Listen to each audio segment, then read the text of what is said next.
കൂടുതൽ ശക്തിയാർജിച്ച് മുന്നോട്ട് പോകാനുള്ള തീരുമാനമെടുക്കുകയാണ്. കോട്ടയം ജില്ലയിലും മറ്റ് ജില്ലകളിലും യൂത്ത് ഫ്രണ്ടിനെ പുനഃസംഘടിപ്പിച്ചുകൊണ്ട് ശക്തിപ്പെടുത്താൻ ശ്രമിക്കുന്നതാണ്.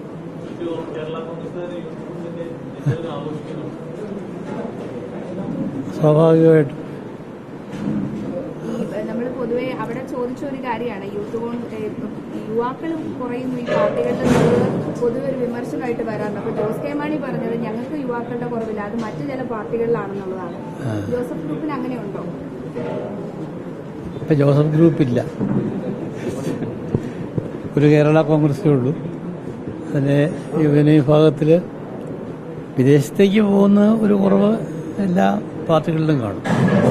അതൊഴിച്ച് ബാക്കി രംഗങ്ങളിലെല്ലാം പുതുതായിട്ട് ആൾ വരുന്നുണ്ട്. തീർച്ചയായിട്ടും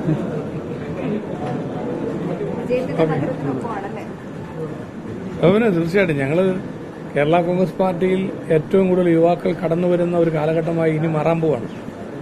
അപ്പോൾ തീർച്ചയായിട്ടും ഈ ജന്മദിനം യൂത്ത് ഫ്രണ്ടിന്റെ പഴയകാല ചരിത്രത്തിലേക്ക് കടന്നു വരുന്ന അതിലേക്ക് എത്തുന്ന ഒരു വളർച്ചയിലേക്കായിരിക്കും ഇനി വരുന്നത്. കാരണം കോട്ടയം പാർലമെന്റ് തെരഞ്ഞെടുപ്പിൽ കേരള കോൺഗ്രസ് UDFന്റെ ഉജ്ജ്വലമായ വിജയം, കേരള കോൺഗ്രസിന് ശക്തി പകരുന്ന വിജയം, അതിലേക്ക് കൂടുതൽ യുവാക്കളെ അത് ആകർഷിക്കുമെന്നുള്ള കാര്യത്തിൽ ഒരു സംശയമില്ല. അപ്പോൾ യുവാക്കൾക്ക് വലിയൊരു അവസരം കൊടുക്കുന്ന നിലയിൽ യൂത്ത് ഫ്രണ്ടിന്റെ പ്രവർത്തനങ്ങൾ വിപുലീകരിക്കും.